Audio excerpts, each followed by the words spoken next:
Chapter 421. Christmas is coming. Stories keep unfolding even when a person is missing. That was true for the protagonist as much as anyone else.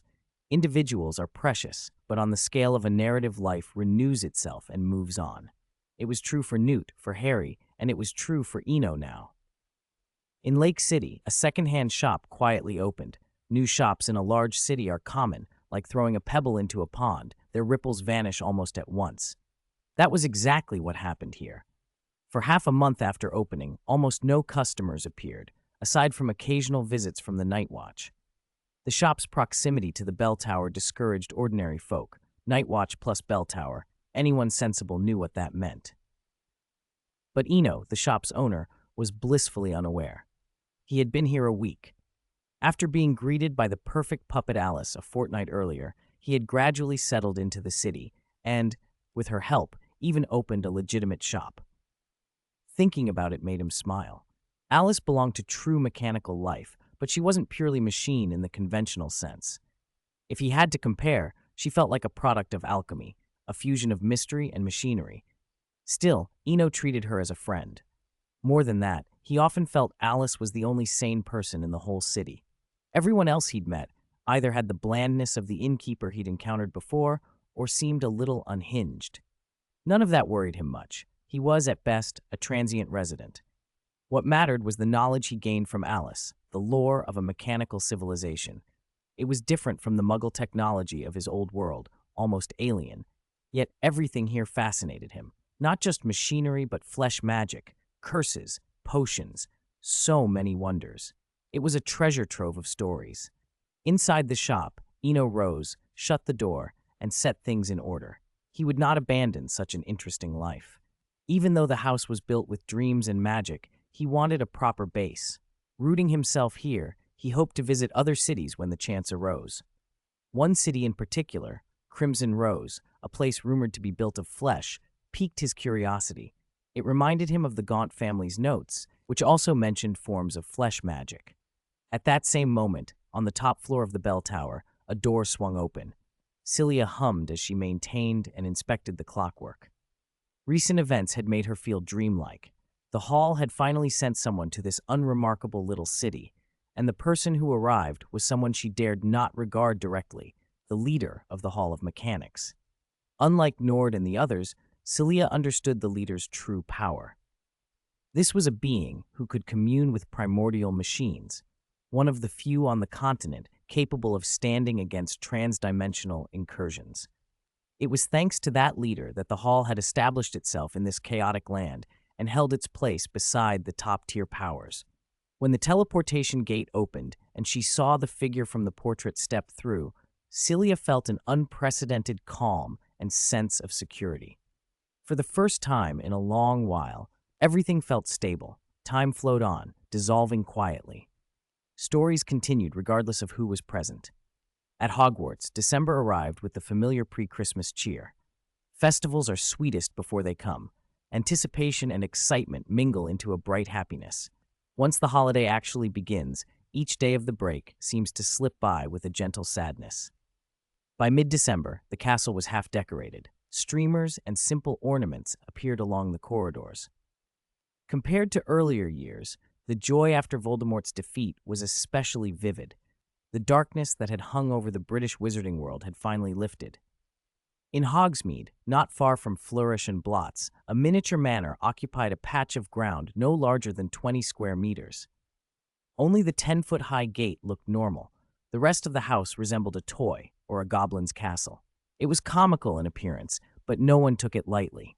This had once been the less strange ancestral home, and its current owner was known across the wizarding world as Eno Swinburne, the so-called miracle wizard. Just as Dumbledore had been heralded as the greatest white wizard of the 20th century, fame invited grand titles.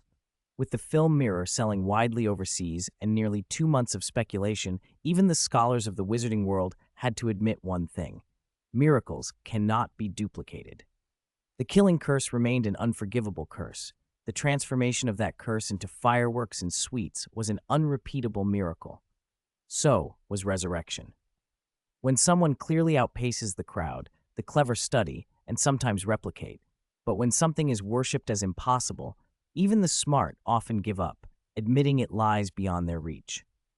The light snowfall and quiet chatter of the season could not penetrate the toy-like manor. The moment its doors opened, the little house became a proper castle, which made sense. How could the less strange ancestral home really be cramped and tiny? In a second-floor study, Eno and Old Bands were engrossed in building a miniature mechanical lighthouse. Old Bands had been the first local person Eno had dealt with in the wizarding world. From the accordion he'd bought on his first trip to Diagon Alley to the many instruments he later customized, the two had a long acquaintance, and this time was no different.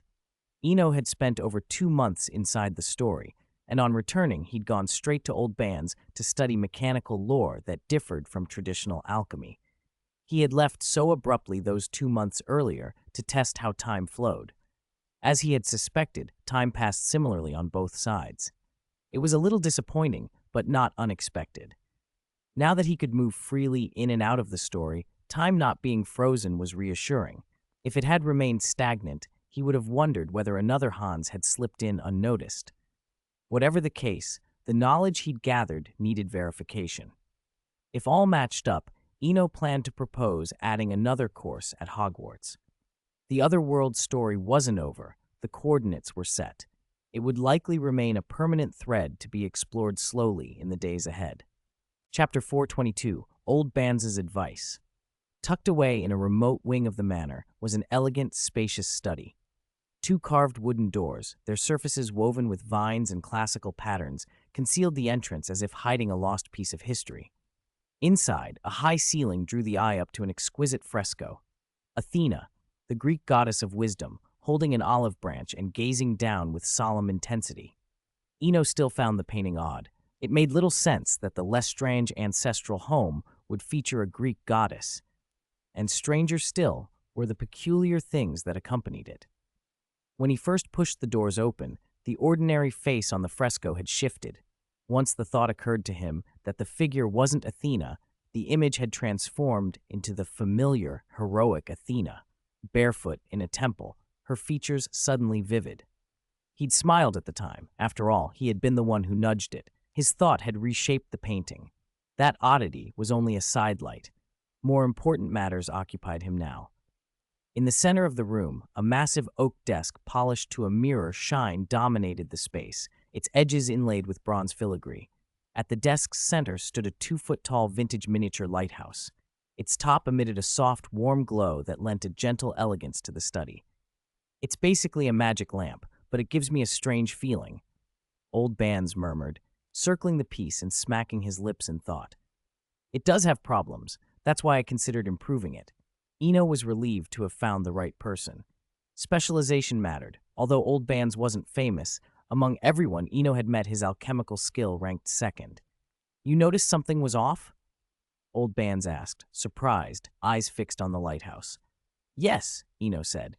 "This kind of knowledge behaves a lot like dark arts in how it spreads. Whether muggle or witch, extraordinary or ordinary, knowledge alters perception. Human senses receive passively. When exposed to new things, people are influenced, sometimes subtly, sometimes profoundly enough to change how they think." After 2 months in Loughton City, working with Alice on projects, Eno had realized that mechanical knowledge had an infectious quality.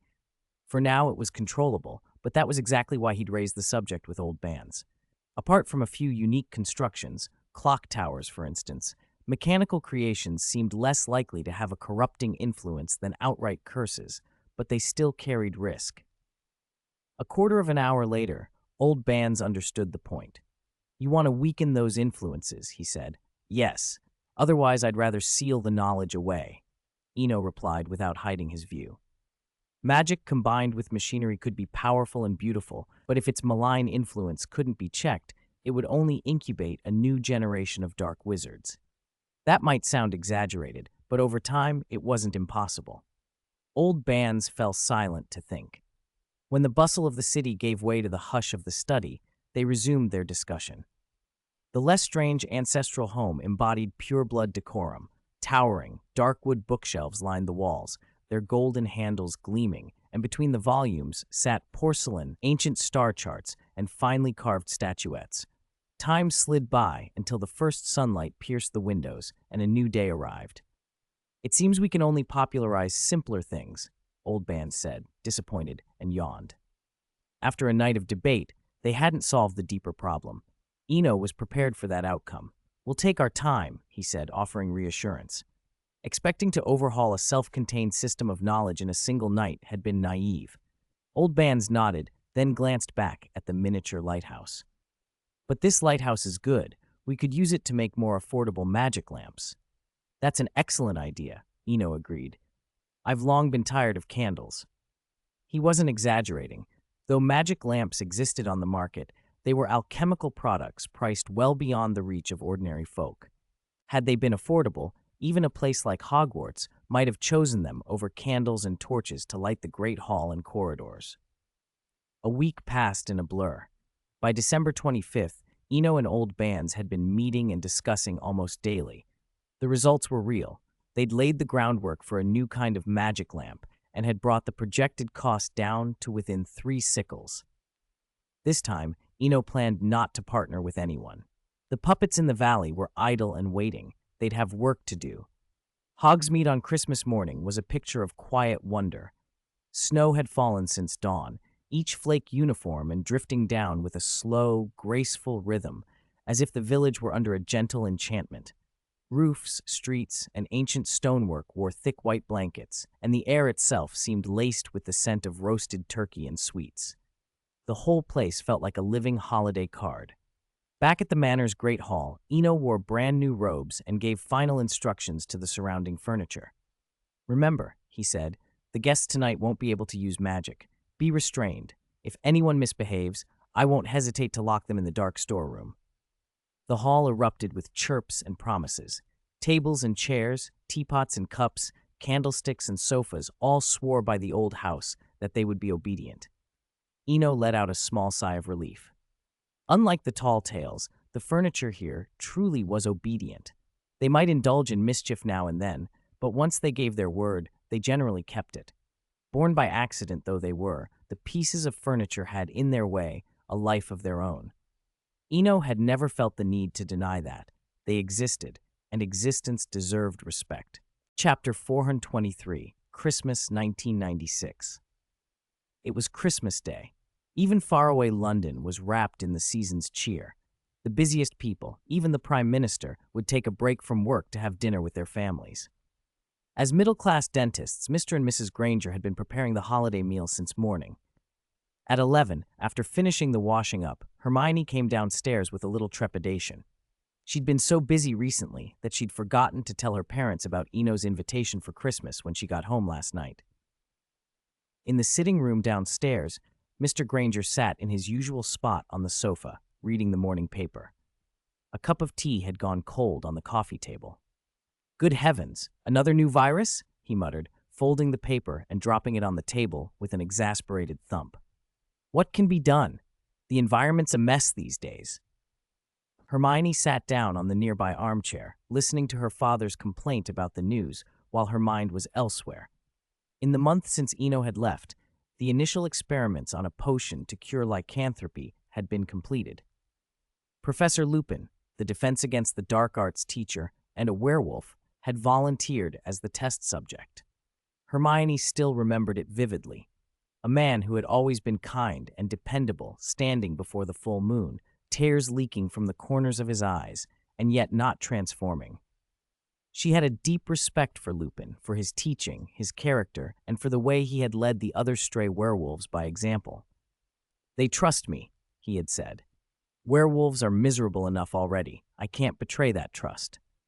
She considered herself fortunate that Hogwarts finally had a truly reliable Defense Against the Dark Arts professor, and fortunate that the potion worked.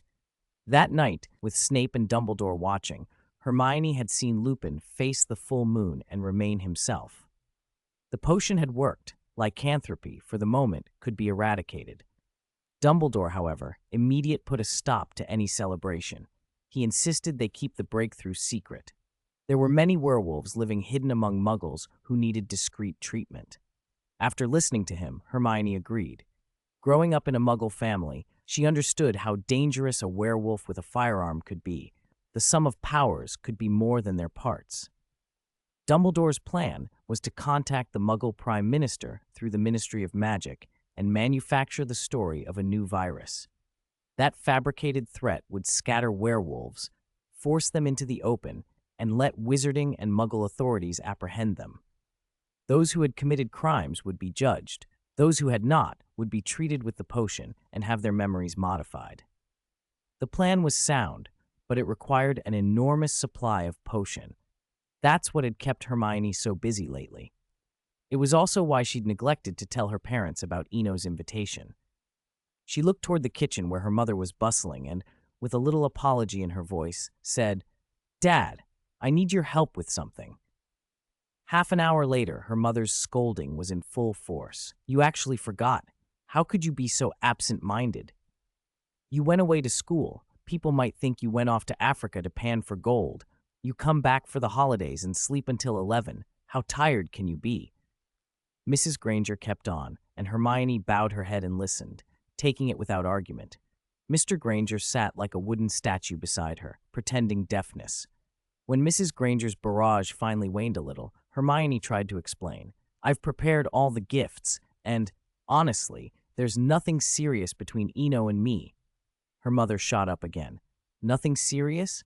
Don't you understand what it means to build a relationship?" As another storm gathered, Mr. Granger cleared his throat and nodded toward the clock on the wall, subtly steering the conversation. "If you're not feeling well, go to the doctor," he added. "Why are you coughing here? It's from you, your influence." Granger's attention snapped to him, and Hermione seized the moment.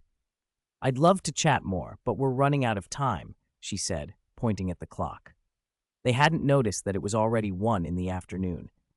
Middle-aged couples know each other well. Following Mr. Granger's cue, the argument dissolved. "Then hurry and get ready," Mrs. Granger said, standing and heading toward the bedroom upstairs to finish preparing. As she disappeared around the stairwell, Hermione and her father exchanged a tired, helpless smile and went about their own preparations. Evening in Hogsmeade was breathtaking compared to the morning. Sunset and the newly lit lamps merged, cloaking the village in a soft, mysterious glow. Snowmen, some in wizard robes, some in Christmas hats, lined the streets, looking charmingly clumsy as they held wands or sweets, as if welcoming every visitor to this magical place. Ribbons and decorations fluttered from branches and eaves, and even adorned the hair of passers-by. Magic lamps hung beneath eaves or floated above the streets, casting warm, brilliant light over the scene. Eno stood alone at the manor's entrance, watching the village transform into a fairy tale postcard under the lamps and the last of the sun. The night bus came to an abrupt stop with its usual screeching halt, and Shunpike, the conductor, swung the door open and leaned against the frame with his usual showy grin. "Merry Christmas, Eno," he called. "Merry Christmas, Shunpike," Eno replied, returning the greeting. He glanced through the open door and, to his surprise, saw the Grangers inside. Mr. Granger looking a little pale, while Mrs. Granger and Hermione appeared to be enjoying themselves. It was an odd sight, one more small domestic image amid a very unusual evening. As expected, this story is drawing toward its end, but I won't skip any necessary explanations. There are still many loose ends to tie up. Although the chapters ahead are not long, I hope there will be no regrets. Chapter 424, The Lady of the Manor. Human relationships are strange things. Sometimes you can spend years with someone and still be strangers, like some Hogwarts students who barely know one another after 7 years. Other times a single brief encounter is enough to make someone unforgettable, like Passand, the ticket collector on the night bus. But there was no time for nostalgia now. After a brief delay, Mr. and Mrs. Granger and Hermione had already stepped out of the vehicle. "Welcome, Mr. and Mrs. Granger, Aunt Mia." Eno greeted them energetically from the manor entrance. Mr. and Mrs. Granger immediately fell under the spell of Hogsmeade's winter charm, the dreamlike decorations, ornaments dangling along the street, and the endlessly waving, cheerful snowmen. It was nothing like the cluttered, leaky cauldron or the commercial bustle of Diagon Alley. Hogsmeade, a gathering place for witches and wizards, embodied every childhood fantasy of magic. Mr. Granger's eyes shone with a curiosity that almost overflowed. Eno's voice brought them back to the present. "Thank you for inviting us, Eno," Mrs. Granger said with a smile as she took in the house that looked like a toy from the outside. "Long time no see, Eno," Mr. Granger added with a nod, though his attention still seemed elsewhere. "Please come in. After dinner, we can explore Hogsmeade together." Eno promised a stroll after dinner and led them through the only normal-looking door. Once inside, both parents were speechless. From the outside, the manor had seemed no more than 20 square meters, but inside it opened up into a terrifyingly vast space. The Great Hall alone was almost as big as half a football field. This is truly magical," Mr. Granger said, momentarily lost for words, finally shrugging and attributing it to magic. Seeing her parents' amazement, Hermione beamed and began to explain. "Mom, there's a large vineyard behind the house too, though it's winter now. When summer comes, I'll brew some wine myself." The house belonged to Swinburne, but the vineyard belonged to Hermione. She'd expanded it a little at a time on weekends with an extension charm. At first, she'd worried about breaking ministry rules, but Professor Snape had reassured her, and in such a way that Hermione had been put completely at ease.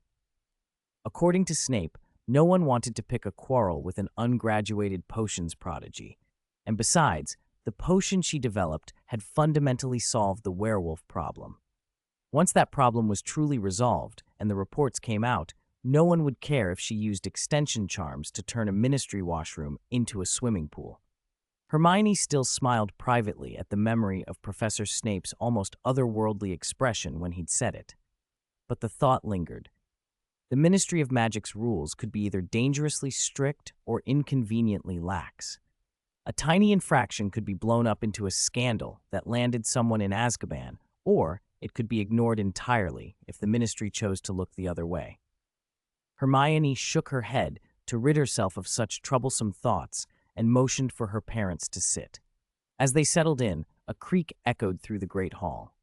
A trolley, like the candy trolleys on the Hogwarts Express, rolled out from the dining room on its own, laden with a tea set and an assortment of pastries. Mr. Granger's attention was drawn to the teapot, a large-bellied Victorian piece, about a foot across, exquisitely crafted, round and full like a noblewoman in a long gown, covered in a delicate pale ivory glaze with ornate carved details along the handle. Victorian, a classic teapot. It's beautiful, a real work of art, Mr. Granger admired.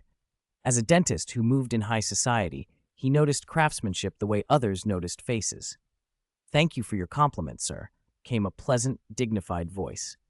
The white ceramic teapot hovered and replied politely to Mr. Granger's praise. "Oh my, this teapot can talk?" Mr. Granger's face registered genuine surprise. Mrs. Granger looked astonished, too. Before either could say more, the trolley beside them spoke in a decidedly emotional tone. "Is speaking such a strange thing? If it weren't for the fact you're the mistress's father, I wouldn't even want to bring you food." Both Grangers flushed at the trolley's remark. Hermione felt a little embarrassed at being called mistress. She'd been called that in the manor before, but never in front of her parents.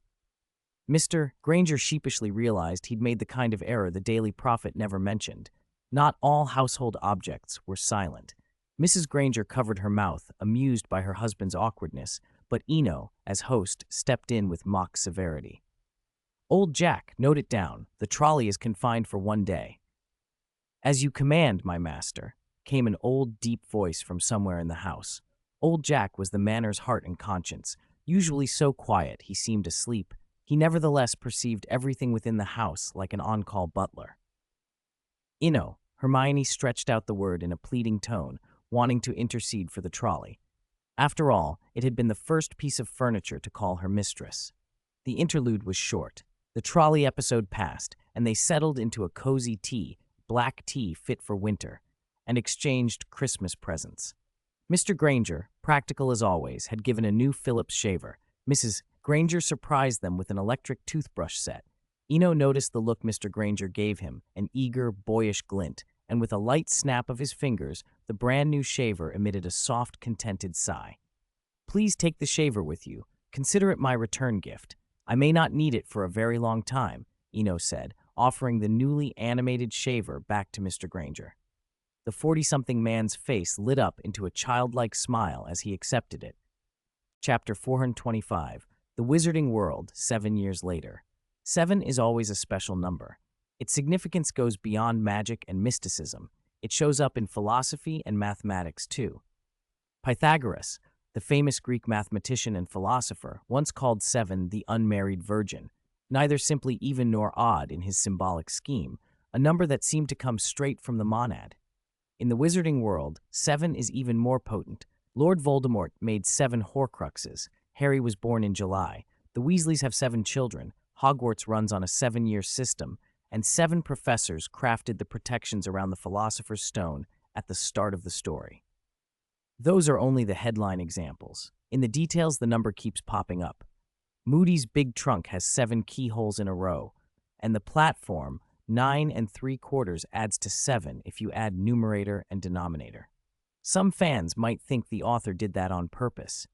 Eno saw it differently, especially after meeting the Grimm brothers and Hans. Hans's little notebook, written in alternating red and blue ink and strangely prescient about the tale, suggested to him that the recurrence of 7 is not merely authorial whim, but part of the story's own evolution. It was early October. Temperatures in the Scottish Highlands hovered around 15 degrees Celsius, and an ordinary autumn evening settled over Hogwarts. The castle, bathed in the amber light of sunset, looked calm and somehow timeless. The astronomy tower, normally for stargazing, was an ideal place to savor the hush of the season. An antique wooden table stood on the turret, a steaming pot of tea sending thin curls of vapor into the cool air. A small dish of cream toffees sat at the table's edge. Their white surfaces glittered with a golden sheen in the dying light. The sky beyond was a painted canopy, the setting sun smearing orange and crimson across the clouds like an old benevolent artist putting down one last stroke before rejoining his family. The castle's silhouette took on a richer profile in that glow. Down below, the little houses of Hagrid and Moody puffed soft columns of cooking smoke. Not far off, the humping willow, now bare of leaves, shook its skeletal branches in the breeze and stood like an ancient sentinel. Further yet, the Black Lake lay mirror flat, reflecting the fiery clouds. An owl or two cut across the scene now and then, breaking the quiet with a beat of wings. Eno lifted his teacup and took a gentle sip. 7 full years had passed without him noticing. Hogwarts looked the same as it had in 1991, but the students had changed. Much had happened in those 7 years, though most of it had been manageable, a string of incidents rather than catastrophes. The biggest upheaval had been the werewolf clearance operation 6 years ago, a joint effort by the Muggle government and the Ministry. Despite their fearsome builds and Muggle firearms, werewolves had proven fragile in the face of trained aurors and the so-called hit wizards. Earlier, wizards had hesitated to use full force against werewolves for fear of spreading lycanthropy. After the development of a new anti-lycanthropy potion, however, those fears evaporated, and the hit wizards found the work straightforward. Hermione, who had helped develop the potion, became the youngest recipient of the Order of Merlin, first class, and the youngest judge on the Wizengamot. Those headline events mattered, but so did quieter changes. Hogwarts had added a course in mechanical magic, and Professor McGonagall had formally taken over as headmistress. Eno often thought of Dumbledore when he thought of McGonagall. When Dumbledore resigned 3 years earlier to travel, they had talked at length. Dumbledore had seemed open and unburdened, reunited with his parents in dreams, forgiven by his sister, reconciled with Aberforth. For a man who had loved sweets and done so much for the wizarding world, the ending had been fitting. He had settled his inner debts and could wander carefree like a child. The sunset could not last forever. A quarter of an hour after Eno finished his tea, the last of the western glow faded. He was about to leave when a familiar voice called up to the tower. "Merlin, you've gone and hidden again. Don't you know Beauxbatons and Durmstrang arrive tomorrow?" Professor McGonagall's tone was a mixture of irritation and affection as she surveyed the young man, lounging with candy and tea. All the other professors were busy, and here he was, relaxed as ever, a sight that always put her in mind of Dumbledore. The difference was that back then, she had been deputy headmistress and had little power to change things. Now she had authority, and she intended to use it. "If you don't want your salary," she added brusquely, "you can carry on eating sweets in peace." At the mention of salary, Eno sat up straight. "You know that's unfair. I replaced the castle's old magical lamps, put new lights down at the lake pier, and I cut a lot of homework for the students. I stayed up all night." Professor McGonagall listened to his plaintive list and blinked. For once, it was hard to argue with him. Still, seeing him relaxed and something of a dilettante rankled. "Fine," she said finally. "You're on night patrol. Starting tonight, all will take turns. You're first. She spoke with the sort of absolute finality she had always had, then turned and strode away. Eno watched her depart and smiled faintly. Some things never changed about her. Even when she increased someone's workload, she never singled anyone out unfairly. She took her share as well. A moment of silence passed as the tower settled into darkness. Then the castle's enchanted lights flickered on, warm pinpoints in the night. Eno looked out over the grounds and grinned. He realized he still owed Hogwarts something in return. Perhaps it was time to honor the school properly. After a long wait, the hour to make amends had come. Chapter 426, Professor Swinburne Astronomy Tower. After Professor McGonagall left, Eno descended the tower. Behind him, the tables, chairs, and benches seemed to vanish, like a delicate sketch being erased stroke by stroke. When he left the tower, he returned to his office on the second floor, the room assigned to mechanical magic. He pushed the door open to a minimalist space, a heavy desk that looked like a steel workbench, a sofa and coffee table for visitors. There wasn't even a bookshelf. It didn't look like a professor's office at all. Still, when Eno sat, the room changed. The bare walls unfolded and multiplied. Shelves materialized and stretched away until it looked like a private library. He reached for the neatly stacked parchments, student assignments from those he'd deliberately selected for mechanical magic. A thick bundle, a dozen or so folded together. For an elective, being able to pick a dozen promising students felt like a small triumph. Over the past 7 years, beginning in his second year here, Eno had popularized inexpensive magic lamps, seeding a market and openly sharing improved mechanical magic techniques. He'd discussed refinements with old bands and often exchanged ideas with the automaton Alice. Calling her merely an automaton felt inadequate. Later he learned she was a semi-mechanical life form. That fascinated him, but for many of the core issues, Alice remained silent. He understood why. Knowledge had a price. Basic facts were cheap. Advanced truths always required payment. His trump card was the ancient runes he had learned.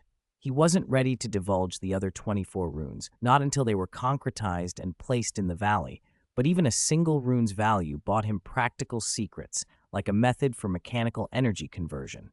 In a system built around machinery, you couldn't rely on electric stone lamps for light or steam for propulsion without suitable theory.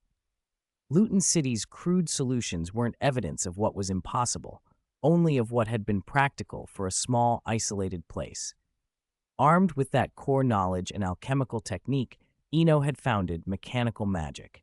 Its purpose was straightforward, to give ordinary wizards another route. Year after year, dozens graduated from Hogwarts with only a few dozen spells learned. Pureblood families sometimes had inheritance to smooth a path, but Muggleborns fared worse. Without family connections, most drifted into low-level service jobs, sales clerk or similar, or, if luck turned, back to the Muggle world with barely a credential and a cautious life. The story's exceptional cases, Hermione rising to Minister of Magic, for instance, owed something to advantages she could leverage, including alliances like the Weasleys. Meanwhile, the Sacred 28 families still dominated the ministry. Voldemort's defeat rearranged seats, but not the structure. Lestrange and Malfoy fell, only to be replaced by Potter, Longbottom, and Weasley. Eno put down the parchment, slid open a drawer, and took out a thick notebook. He didn't want to be a revolutionary, but he did want more choices on the table. Mechanical magic, and what might follow, were meant to bring more people to the same starting line. Time passed in quiet increments. He reviewed the students' work carefully until the castle's curfew chimed, 10 o'clock. Eno rose, stretched, and his robe floated from its hanger to settle about his shoulders. He readied himself for his nightly duty, patrol. The castle was stone and permanence. Students were temporary. Misrule, like the twin pranks of George and Fred, repeated every few years. He neither indulged nor crushed mischief. It needed limits. Wandering the castle after hours was one thing. Heading into the Forbidden Forest or sneaking off to Hogsmeade via secret passages was another.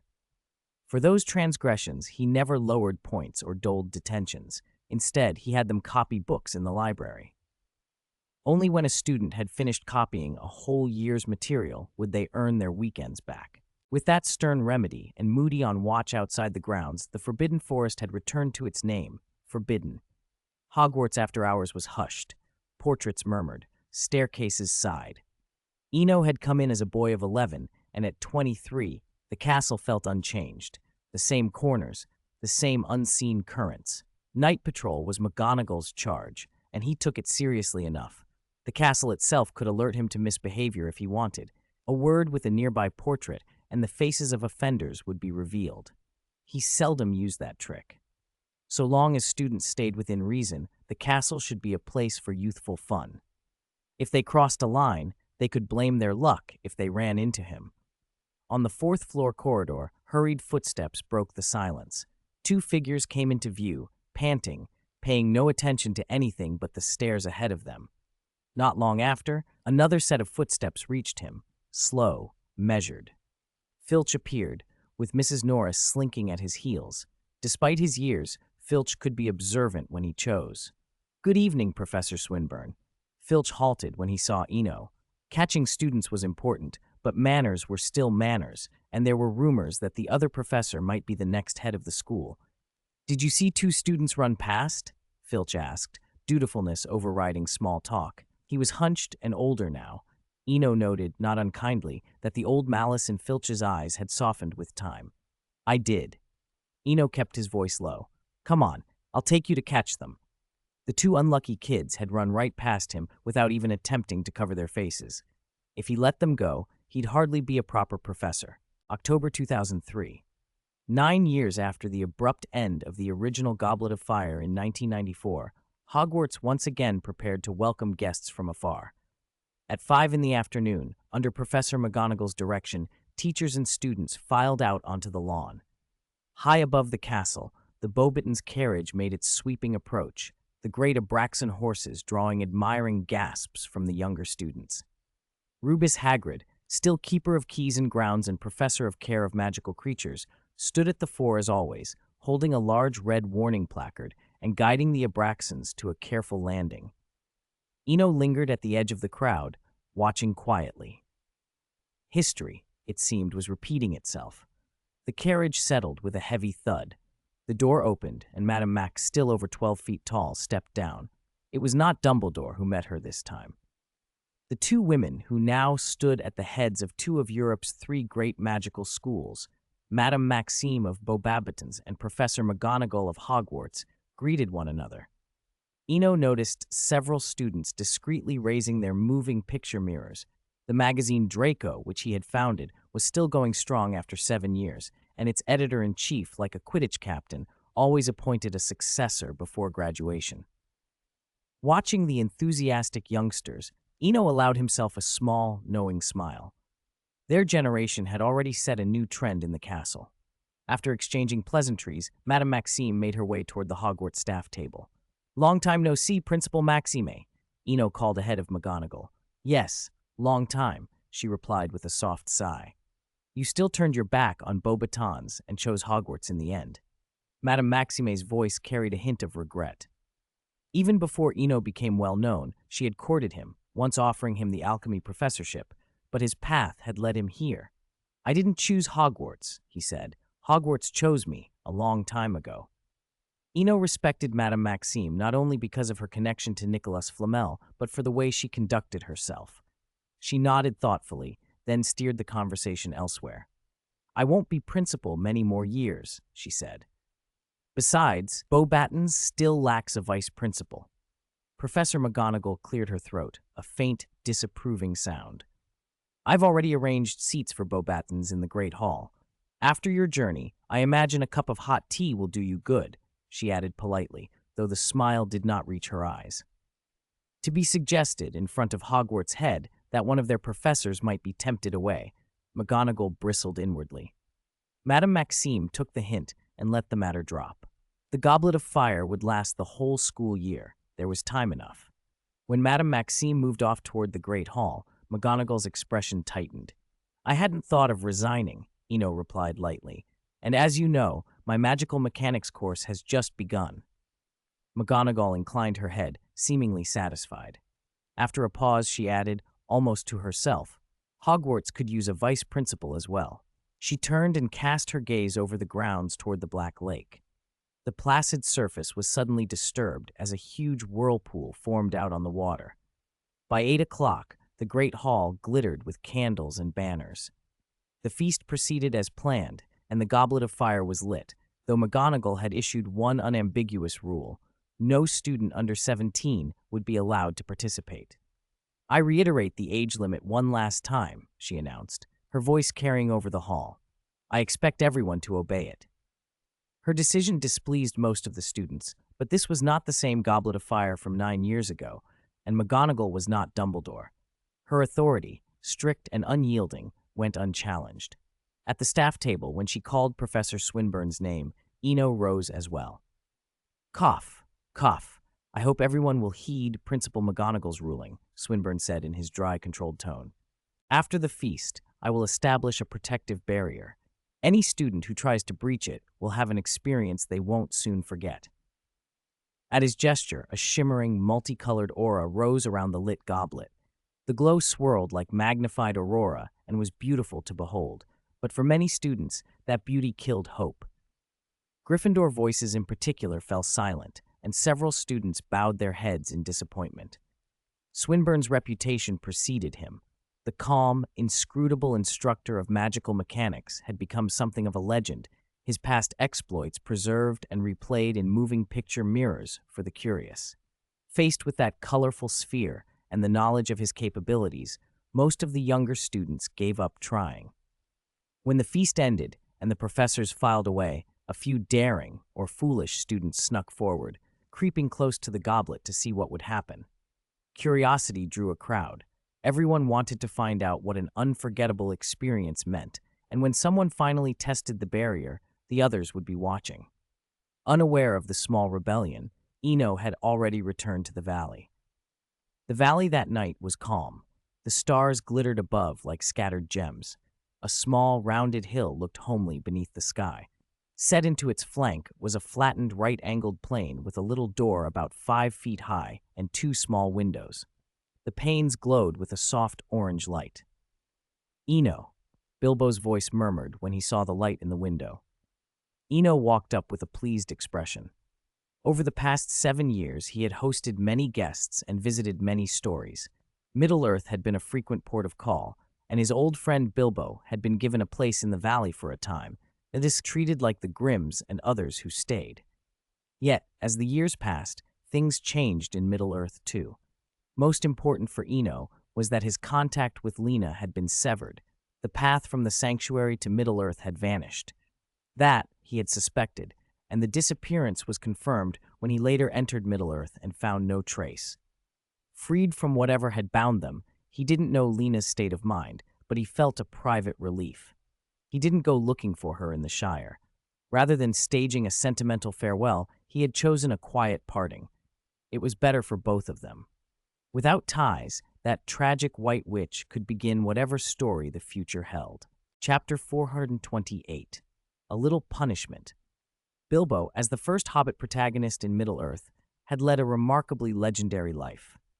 From an untroubled youth who left the Shire to face Smaug, an opponent on a par with a Balrog, to slipping the One Ring on more than once without any obvious effect on his mind, his adventures read like a string of fortunate events.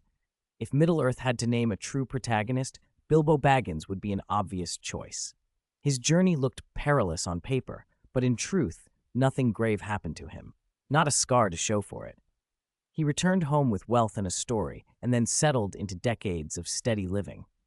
Compared to his nephew Frodo, Bilbo's life seemed almost charmed. Frodo's road, by contrast, was brutal. Stabbed by a ringwraith with a cursed blade, speared by a troll, poisoned and wrapped in Shelob's webs. Uncle and nephew, then, felt like two different kinds of heroes, one lucky, one sacrificed. In the valley, Eno arrived at Bilbo's house, a faithful recreation of Bag End. "I don't know what's happened to those two boys next door," he said, producing a pouch of the finest Shire pipeweed. "I even brought this for them." Bilbo sat by the window, pipe lit, and sighed. "They may just be delayed by something. You can't tie everyone down to the same place." Eno was unbothered. Everyone has their own life. True, you can't bind every heart. Bilbo's face had deepened with years, but his eyes were still bright. Hearing the old man's tone, Eno smiled and teased. "Frodo's gone off again, hasn't he?" "He has," Bilbo admitted. "Ever since he recovered, he can't sit still. I told you, alone you shouldn't have given him that drawing board thing, the film mirror." He sounded half amused, half scolding, the way an old man grumbles when a child wanders off. Eno only lit some Shire specialties for himself, settled in, and listened. He knew Bilbo was lonely. Unlike Nicholas, who at least had his wife and convenient means of communication like owls and a two-way mirror, Bilbo had very little. The silence of Bag End sometimes pressed on him. After a while, Bilbo looked a little tired. "Have a drink, old friend," he offered. Eno tapped the tabletop with a finger, and a cup of sparkling crimson liquid shimmered into being. "There is no true parting in this world, only longing," he said. "Don't dwell on Frodo. When the Grimm brothers arrive, we'll have a proper drink." "I don't miss him," Bilbo said stubbornly, but his hands trembled a little as he picked up the cup and sipped. All right. You don't miss him," Eno laughed and changed the subject. "Want to play chess? If not, I'll turn in. Tomorrow, I'll be busy." Bilbo shook his head. "You go to bed. I'll be busy too. I'm going to tend the land behind the house and plant some Shire crops." As Eno stood, a strange expression crossed his face, an instant of attention, as if he had just noticed something far away. At the same time, in the great hall, everyone held their breath.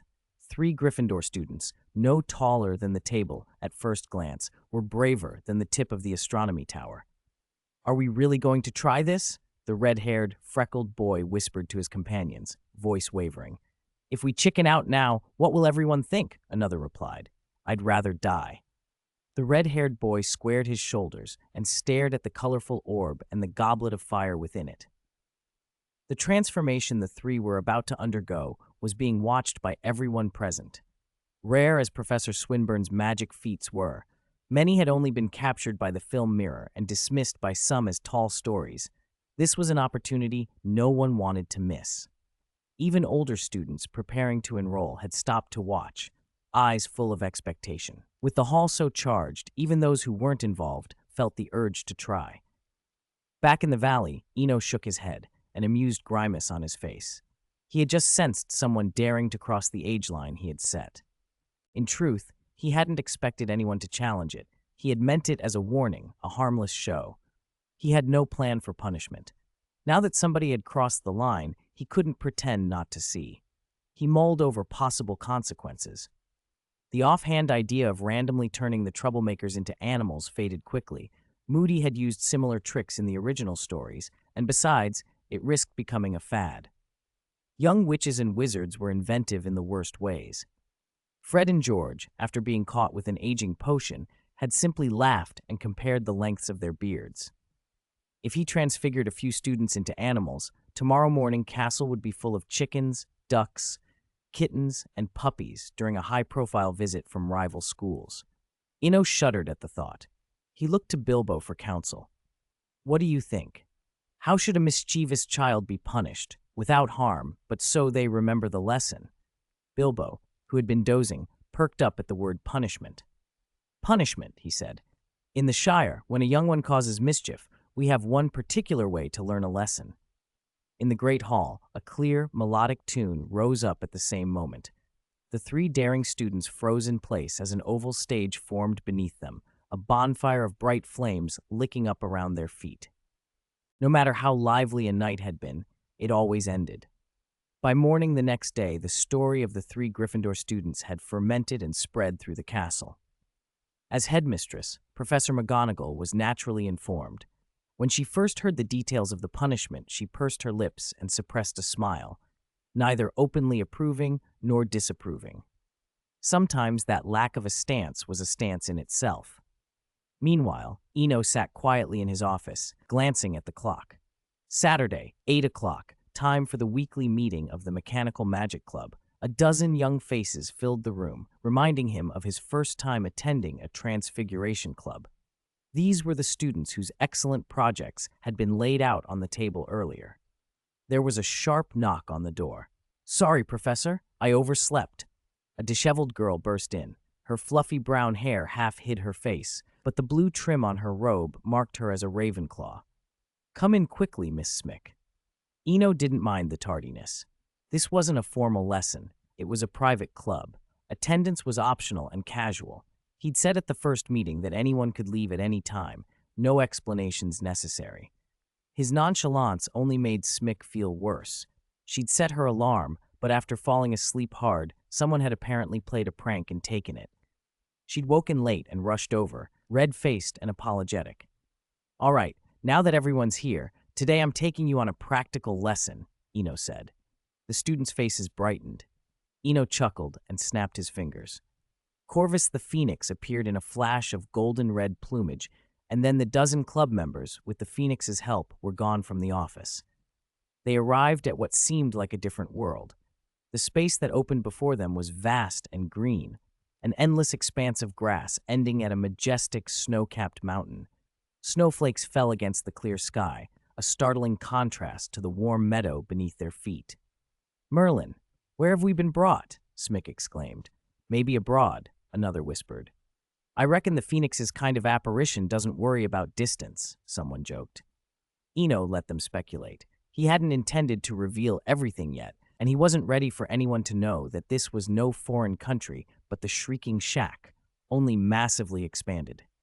The shack, of course, sat on the outskirts of Hogsmeade. Once dilapidated, dust-filled, its walls mottled, furniture broken.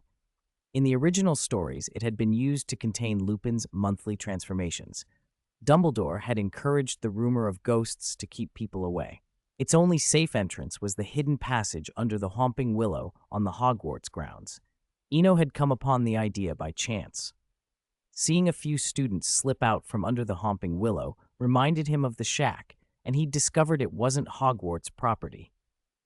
After consulting McGonagall and writing to the Ministry, he legally purchased the building, 3,000 galleons, from the Ministry of Magic. The minister at the time was no longer Cornelius Fudge, but Amelia Bones, former head of the Department of Magical Law Enforcement. Once he had the deed, Eno set about renovating it. The expansion charm was his first priority. He'd always thought it underrated, especially after seeing Newt's cases.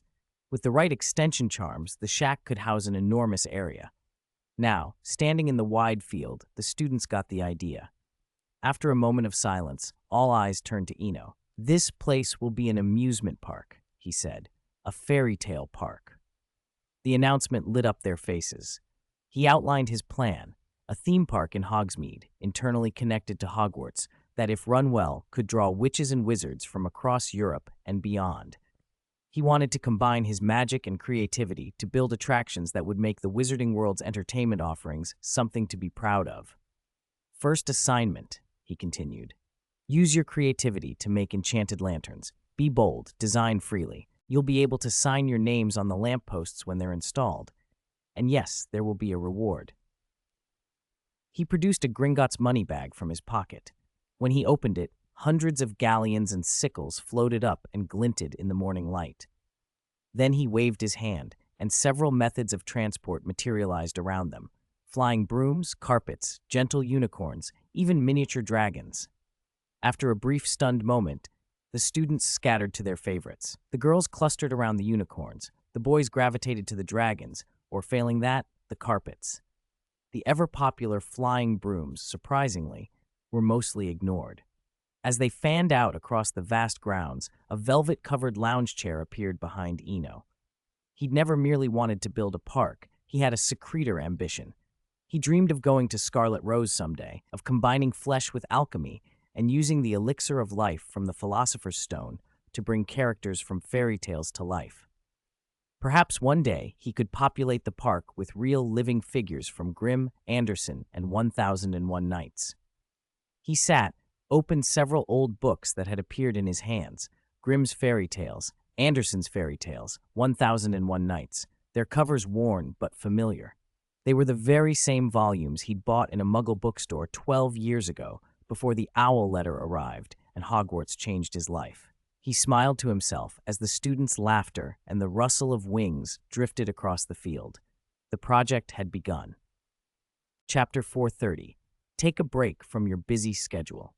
There's a saying, what's made on purpose is never perfect. Eno's intention had always been to let these young wizards exercise their creativity freely. Children, whether Muggle or wizard, are alike in that they have their own imaginations, their own ideas of what's beautiful, and those ideas can spread. Reclining on a soft chair, Eno quietly turned the pages of a fairy tale, his gaze drifting now and then to the endless blue sky. Pure and boundless, it had a clarity that somehow eased the heart. 2 hours slipped by. He closed the book, and with a thought, a dozen paper airplanes appeared at his side. After a beat, they drifted off in graceful arcs, gliding into the distance. "Take a break, or Professor McGonagall will think I'm exploiting students," someone half-joked as they returned. The remark set the group laughing. "Professor, this is mutual and perfectly legitimate labor," came a mature, steady voice from among them. Joseph Tonks, Gryffindor fifth-year prefect and a half-blood, spoke up. Eno had noticed Tonks for his resemblance to a certain Percy. Tonks's mother didn't seem to live in the wizarding world, and he often wore hand-me-down robes. Madame Malkin's robes weren't expensive. Aside from families like the Weasleys, anyone with a relative working in the wizarding world could generally afford what was needed. "Perhaps you're right, Mr. Tonks." Eno nodded, then steered the conversation back to business. "But we can't only practice. Theory matters. Mechanical Magic 101 covers making magical lamps. But I don't want you leaving here with only that and becoming repairman at the ministry." The comment brightened the mood again. "Finish your discussion quickly. Get back to the castle before noon." With a casual gesture, Eno produced a thick off-white canvas on the grass by the river. It covered more than 20 square meters and was laid out with simple sweets, snacks, and a large pot of brewed black tea. The scene felt less like an academic meeting and more like a teacher-student picnic. For everyone present, apart from a few newcomers who just joined the club, this was typical. The Mechanical Magic Club had a reputation for being relaxed. Every meeting was part lesson, part play. Green meadows stretched out with snow-capped mountains on the horizon. Beneath the clear sky, the students spoke freely. At a glance, it was a group of 14 and 15-year-olds gathered around a 23-year-old professor. The relationships felt more like friends than teacher and pupils. As noon approached, Eno brought the session to a close, though no one wanted to leave. He could have extended it for the whole day, or even the weekend, but he didn't. Student life should have its pleasures. Dragging on would only make the dozen or so students narrow their world to the little circle before them. That was the last thing he wanted. At 11:30, Corvus escorted the students back to the castle, while Eno left the shrieking shack and walked toward the manor. Hogwarts was secluded in reputation, but at its core existed to protect students. The castle's rules were surprisingly liberating. Third years and above could wander into Hogsmeade freely, and professors, especially elective ones like him, were often away from the castle on weekends. After 10 minutes' walk, he could already make out a familiar figure waiting by the manor. At 23, she stood at the sweet spot where youth still met maturity. Hermione Granger had a beauty shaped by time without losing its innocence, a kind of composed elegance that suggested deeper stories. Her brown hair, the warm tone of chocolate in autumn light, slid carelessly over her shoulders, a few strands catching against her cheek. The ends curled slightly. Everything about her was neat and effortless. Her features were sculpted and sharp. Her deep eyes, shaded by brown bangs, held intelligence and a hint of mystery. A simple white blouse fitted her figure, and white leather boots, with modest heels, lengthened her silhouette. As the youngest judge on the Wizengamot, she carried a quiet authority, and yet today she relaxed into something gentler, standing at the manor gate with a small smile, like a wife waiting for her husband to come home. "I told you not to wait for me at the door," she said the moment he neared. "I wanted to wait," Eno replied quickly. "Besides, did you have to schedule the club on a weekend?" Hermione pursed her lips, half annoyed. Their work already kept them apart. The club cut into the few evenings they had together. Don't worry, holiday's coming. We'll travel then. What about the arid continent? He let the correction go and shifted the topic. Hermione's attention moved away from the club. What's done was done, and toward the promise of travel. After a beat, she added, "This time, I want to see the Sky Beast. I get bored staying in Hutton Mar." Eno didn't refuse. He'd chosen to stay in Hutton Mar largely because of Nuo Dunn's disassembler. After years of study, the knowledge was mostly acquired. He just lacked the uninterrupted time to build it. All right, Sky Beast first, and if we have time, we can go to the Millennium Snow Mountain. At the promise, her smile widened. There was a nuance in it only someone closest would notice. Eno felt it and naturally took Hermione's hand. There's still an hour until lunch. Plenty of time. Chapter 431, Goblet of Fire. The end of every weekend is just the prelude to the start of a new week.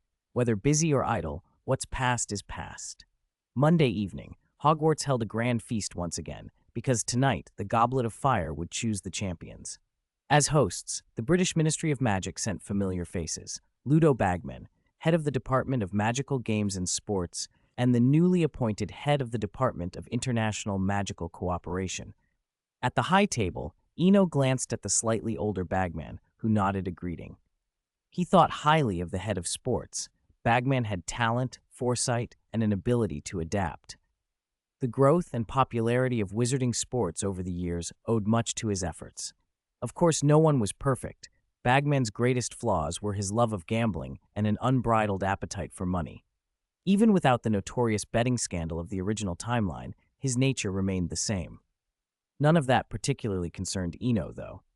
After nodding to Bagman, his gaze moved to another familiar face at the table: Igor Karkaroff, headmaster of Durmstrang. Compared with Bagman, Karkaroff seemed more calculating. He had managed to escape the purge after Voldemort's downfall and, through a series of maneuvers, kept his principalship. Under Eno's eyes, Karkaroff smiled almost obsequiously. Perhaps there really were no fools in this world. Karkaroff in the original tale, Lucius and Narcissa, and many others. Many people looked as if they followed a single path, when in truth they had no other choice. Deep-seated hatreds forced many to stand permanently opposed. At 8:30, as Professor McGonagall stood, the great hall fell silent. Filch carried the Goblet of Fire back to the high table. Its azure flames still licked and shimmered. The thought of passing the torch rose in Eno's memory. McGonagall approached the goblet and announced, "A fair selection. The champions of the 3 schools will be chosen fairly by the Goblet of Fire." Her words hung in the hush. The hall darkened, leaving only the goblet's pale blue glow. Eno watched calmly. He had no intention of cheating. He didn't care which school won. The enduring heart of the Triwizard Tournament was its fairness. Without that, the contest would lose its meaning. The rest of the feast proceeded in order. There were no accidents this time, and there was no mysterious 4th champion. After the 3 champions were escorted to the room beside the Great Hall, the feast continued in earnest. Platters of exquisite food appeared, and while people ate, conversations about the newly chosen champions buzzed everywhere. Support, skepticism, and endless speculation. A week passed in a blur. Since the champions had been named, every corridor and common room in the castle talked about them. Support, doubts, gossip, rumors never ceased. In that fervor, Eno quietly remained a spectator. He had once, upon entering Hogwarts, longed only to watch. Circumstance and timing had pulled him into the story, but now he stood outside it. Neither the wizarding world nor the muggle world could sway him. On the weekend at dusk, the sky turned gray. A fine veil of drizzle settled over Hogwarts. Rain fell in long, delicate threads, tapping pleasantly against the windows. On the castle's 2nd floor, in the mechanical magic classroom, Eno stood by the window. The orange glow of the enchanted lamp behind him cast a long, slender shadow that melted into the autumn quiet. Outside, the humping willow's leaves spiraled down with the rain, gentle and aimless, finally drifting to the ground. The scene carried a touch of desolation, but within that was a tender stillness. Eno watched each leaf's path, a small current of memories and plans rising in him, nostalgia for past years, hopes for the future. Mostly, it was the past he felt now.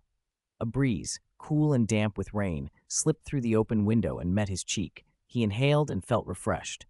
The rain kept time like a bard telling an autumn tale. Eno stood there trying to be its first listener when a rhythmic knocking cut through the hush, soft, then urgent. Knock! Knock! Knock! The rain story paused. Eno was not annoyed. He had already guessed who waited at the door. They're driving me mad. They demand spectacle, fairness, excitement, and even, Merlin, some sort of gambling. Professor McGonagall complained as she entered. Eno listened without interruption. He knew it wasn't really her fault. Few people made McGonagall let her guard down. Over the years, only Professor Sprout had been able to speak to her that freely. With Dumbledore gone, the weight of the school now rested entirely on her shoulders. I can understand wanting fairness and excitement, she went on, but what kind of gambling is appropriate for a Triwizard tournament? She stopped and looked apologetic. I'm sorry for dumping this on you. That's fine, Eno said. It's better to say it than to keep it inside. From her narration, he gathered the problem. After a moment, he asked, Professor, do you remember the challenges you set 12 years ago when Harry first arrived? McGonagall paused, the old memories surfacing. Eno continued calmly, why not reuse the kinds of protections that guarded the Philosopher's Stone? Finding keys, flying on broomsticks, wizard's chess, leave the safety to you, but the ways of passing them can vary. Now that the goblet had been relit, repeating a historical event didn't matter. Reenacting the first-year challenges could be a perfect cycle, a curtain call for a long-running play. Stirred by the gentle autumn rain, Eno wanted, in a small way, to make up for a missed piece of his own story. As someone who had stood outside that original treasure hunt, he'd always felt a gap there. A brief aside, the Wizengamot is the highest court in the wizarding world, functioning as a mixture of court and parliament. It predates the Ministry of Magic. Trials are conducted with the interrogator posing questions, a clerk recording the proceedings, and verdicts decided by a show of hands from the assembled members. The Wizengamot has roughly 50 members. Its highest officer is called the Chief Warlock. When attending trials, all members wear magenta robes embroidered with a delicate silver W on the left chest. Chapter 432. Take a day off to finish the chapter. I'm sorry, everyone, but I really can't write any more right now. A lot of readers have noticed the book started to rush halfway through. The truth is I ran out of draft material. Sigh. At first, Xiao Di wrote steadily and leisurely. Once the drafts were gone, writing every day became easily swayed by outside things. And worse, there was no time to revise and polish. Mistakes crept in, and it turned into pressure. I've been trying to recapture that original feeling, but I just can't find it anymore. Years pass, and decay may only touch the skin, but when you abandon your enthusiasm, the rot will reach the soul. I used to write 6K, sometimes 10K a day without tiring, but after losing that spark, even 4K is hard. Still, I'm fortunate that at least Harry's story didn't end tragically. Dumbledore and Aberforth have eased the rift between them. Moody found somewhere peaceful to spend his later years. Lupin escaped the nightmare of the full moon. Colin didn't sacrifice himself. Filch isn't bitter anymore, and George and Fred are still happy. As for Eno's story, let it unfold on its own. I'm not lying. When I wrote about Hans, I was also writing about myself.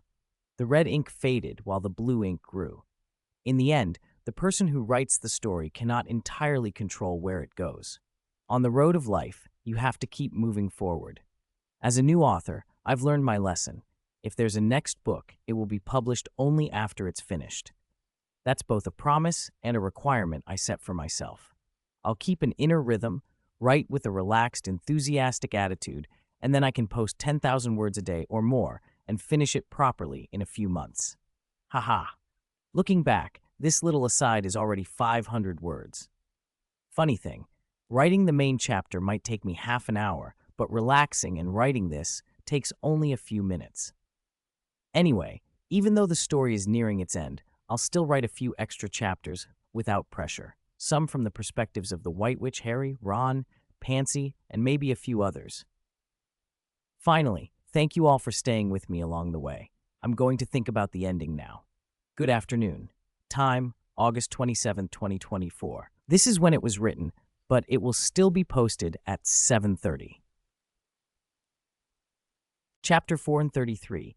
In the peaceful years, the population of the Weasley family forming. It was the mechanical magic office.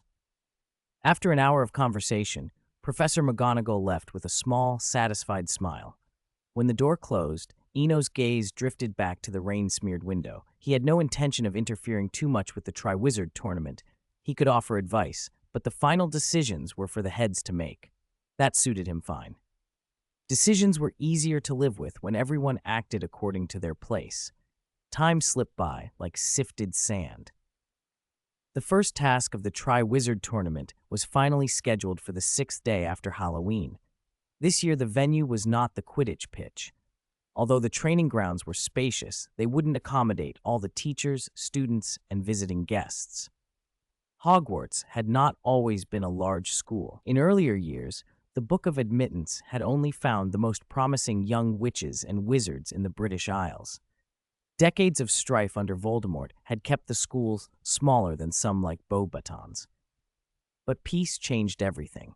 A new curriculum, the promise of stability, and the end of war brought families back to Hogwarts.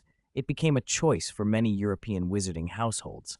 With peace came a simple consequence: children. The population of the new generation swelled.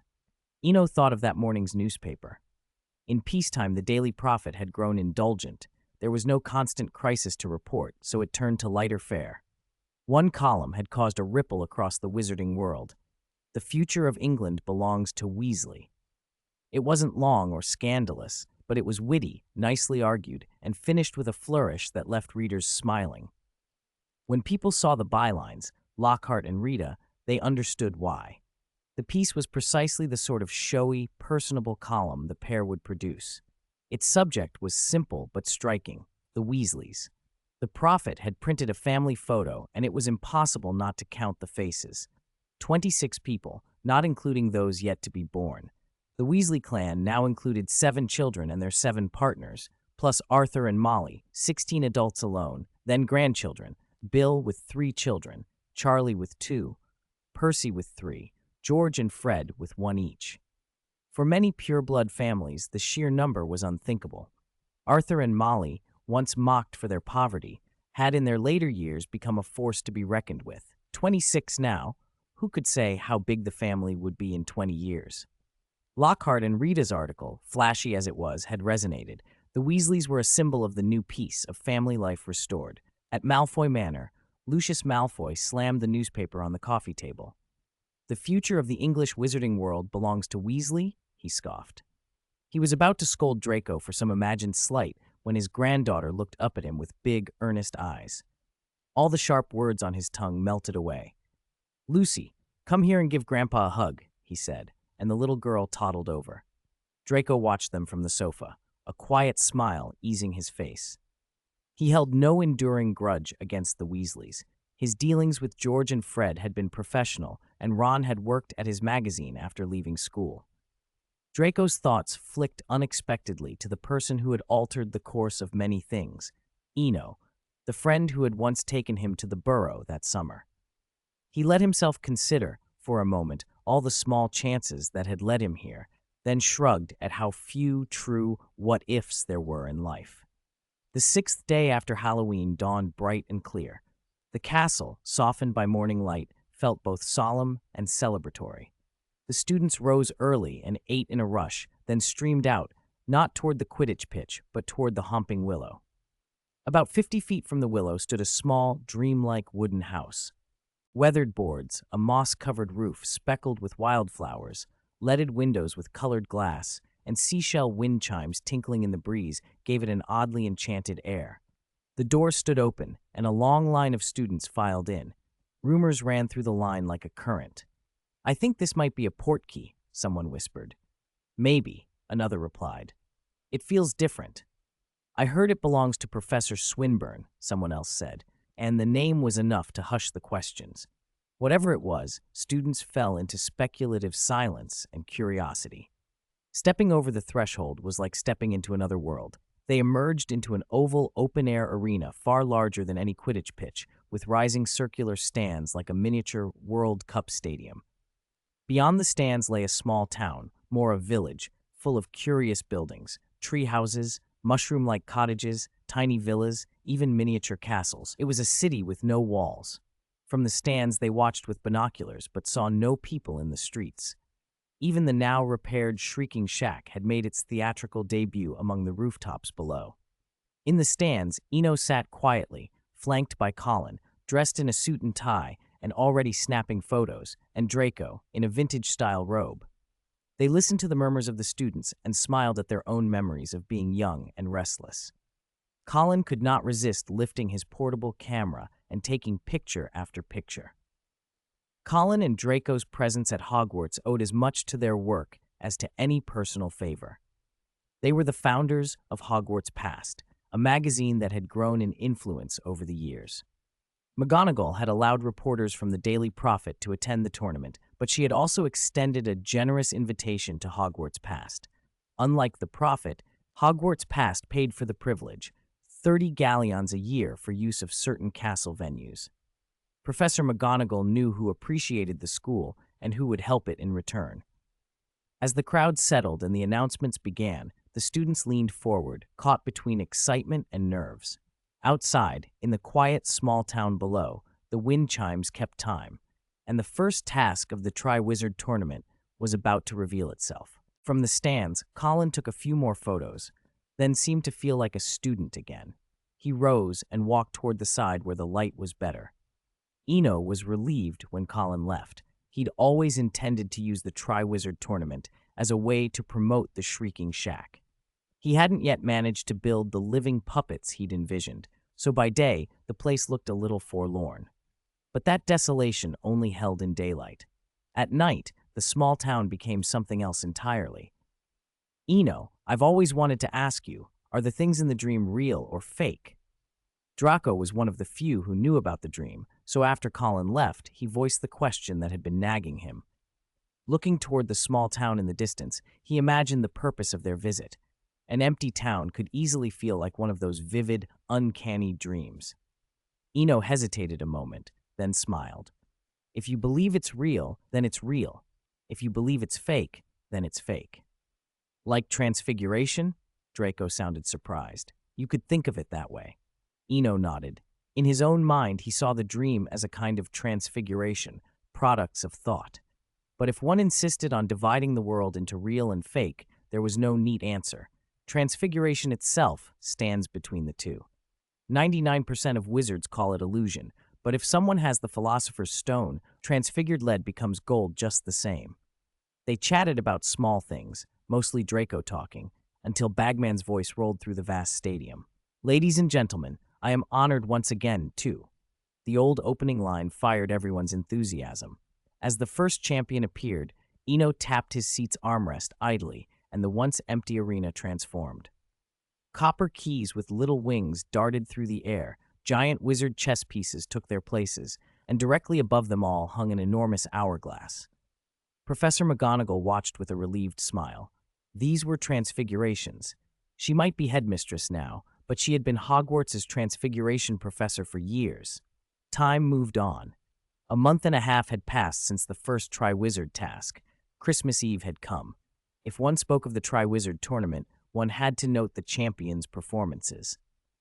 After the odd episode with Harry ended and things settled, the Durmstrang champion finally displayed the strength of elite training. It wasn't crushing, but the gap was clear. The Goblet of Fire might have filled conversations for the whole school year, but when the latest issue of Hogwarts Past arrived with its moving picture mirror half a month before, attention began to shift. So that's a princess killed by her stepmother? Can merpeople fall in love with humans? That prince must be blind. I've seen merpeople in the Black Lake. Cinderella's glass slipper has to be transfiguration magic. Discussions of fairy tales ran through the castle. The young Muggle-born wizards had stolen the spotlight this time. The magazine announced that Professor Swinburne's fairy tale town, created by the Miracle Wizard, would open at Christmas. The moving picture mirror that accompanied the article showed dreamlike scenes, talking wooden figures, girls no bigger than a thumb. Most of the young wizards who'd grown up wholly within the wizarding world didn't know these stories, so the topic swept through Hogwarts. Even on weekends, there were people assigned to tell tales in the common rooms. On Christmas Day, there was no feast in the Great Hall. At 7 in the evening, as the last light of sunset faded, night settled, and the town lit up with magical lamps in whimsical shapes. Giant pumpkins, slender mushrooms, chiming lions, and a stationary Professor McGonagall. Unlike ordinary street lamps, each lamppost bore the creator's signature and date. The McGonagall lamp had a single inscription: "Could you assign a little less homework?" "Ha ha, Minerva! You're more popular than I am," Dumbledore teased, standing before the post and pretending to be envious. "Don't go looking for trouble," McGonagall replied, pursing her lips in mock irritation. "It's a good thing. At least everyone who comes here gets to see you." Dumbledore looked around with genuine pleasure. He had been intrigued when Eno invited him. Now, in the town, everything felt comfortable and right. Perhaps this was what Hogwarts should feel like in a dream. The town bustled. This opening was for the whole wizarding world. George and Fred moved through the crowd, each carrying a child. Their noisy games made Angelina and another blonde woman exchange wry smiles, but soon the women set aside the imagined burdens of adulthood and joined their husbands and children. The laughing children were delighted to see their mothers playing. Sometimes happiness was simple, just letting go of burdens that had never really existed. Compared with the twins' exuberance, Harry and Ginny walked steadily hand in hand. Harry stopped abruptly when they passed a candy shop called Time. The owners were an ordinary-looking middle-aged couple, but somehow they seemed unusually familiar. The couple was surrounded by young wizards buying sweets. "Is something wrong?" Ginny asked, noticing his distraction. "It's nothing. They just look happy," Harry said softly, then tried to turn his eyes away. But in the crowd he spotted Snape, who also appeared to be looking at the candy shop. Snape's gaze found Harry's across the distance. The two met in a long, silent look. A moment later, Harry said quietly, "I'm going to ask someone to be our child's godfather." He took Ginny's hand and walked toward where Snape had turned. Along a quieter street, Eno leaned against a wall, sitting on a small stool with a yellowed, washed canvas spread before him. Though he sat on the pavement, his gaze seemed to pass through everything. Familiar faces drifted through the town, the Malfoys across 3 generations, Lupin and Tonks, Sirius, and even Moody, cradling a teacup and muttering to himself. "Sir, excuse me, are you still doing fortune-telling?" The clear voice made Eno lift his head. Hermione stood there, holding a crumpled 1-pound note, looking as charming as ever in front of his stall. "The entire book is finished. It's over. I'll start writing the extra chapters tomorrow." This story has wandered with me for 5 months, beginning in spring and ending in early autumn. Thank you to everyone who has accompanied me along the way. Chapter 435, Extra, Harry's chapter. After the Christmas dinner in town, Harry and Ginny slipped back to Godric's Hollow under cover of night, returning to the Potter ancestral home. It was a small manor, not at all grand. The layout and furnishings still felt straight out of the 1970s. It looked a little dated, but once cleaned up, it gave off a timeless, comfortable warmth. Inside, Ginny hung her coat on the peg behind the door and sank down on the sofa beside Harry. "Don't try to fool me," she said softly. "That Time sweet shop, that middle-aged couple, you're familiar with them, aren't you?" Harry didn't answer right away. Instead, he looked up at the lone portrait on the wall, Fleamont Potter, his grandfather, waving cheerfully. Then Harry asked quietly, "Ginny, where do you think souls go after people die?" Those 2 words put Ginny on edge. She took Harry's hand and asked more solemnly, "What happened?" "Nothing, I'm fine." Harry shook his head, brushing a stray lock of hair from his forehead to show her there was nothing wrong. Ginny relaxed slightly. He had used the word soul, and that had frightened her. But before she could say more, he spoke again. "I'm just thinking. A soul always has a destination." He sounded certain. Perhaps he wouldn't have been before, but Halloween 7 years ago had changed things. The trance at that dinner party, the ugly infant that turned to ash on the pure white platform, those memories had made him sure that souls end up somewhere. He stared at his grandfather's portrait. Fleamont smiled back, placid and amused, and Harry's longing for his parents had never let him stop wondering about souls' destinations. He had never spoken it aloud, though he had thought of many possibilities over the years, from tiny photographs to the mirror of Erised to dreams, but tonight he had a new idea. Maybe souls were in a small town, in a sweets shop. Ginny listened and fell quiet. She couldn't be sure what was true, but emotionally she wanted to believe. The middle-aged couple might really be his parents. After a long moment, she asked, "Why don't you ask Eno?" The suggestion made her regret her words instantly. Of course, Harry had thought of that. He shook his head. There can be no answer. If there were, they wouldn't have changed, and they wouldn't pretend not to know me. Harry reached for the simple whiskey cork necklace at his collar and ran his fingers over it as if it were something precious. Then he stopped, quickly unfastened it, and held the cork up to the light. 2 lines of embossed letters were clear on the little 1-inch cork. "Don't overthink it. You have your life. Kid, you have good taste. She's very beautiful." Ginny watched him, a quiet understanding in her eyes. The cork was the same as it had always been, but tonight Harry examined it longer, more carefully. His eyes were already wet. Sensing his vulnerability, Ginny wrapped her arms around him and held him close, murmuring in a voice that echoed the cork's words, "Don't overthink it. I'm with you." Tears slipped down Harry's cheeks, silent and not laden with sorrow. He murmured, "Thank you, Ginny," and rested his head against her shoulder, eyes closed. The room was warm and still, the fire in the grate crackling like a small bonfire. Fleamont's portrait watched them with a relieved smile. Outside, snow began to fall over Godric's Hollow. Snow has a sound too, faint as the rustle of blooming flowers, something many people never notice. Each flake made a whisper as it drifted down. When Harry opened his eyes, the world outside the window was a clean, cold white. Inside the house was a different world, warm and cozy by the hearth. The small window divided 2 very different places, even though they were both part of Godric's Hollow.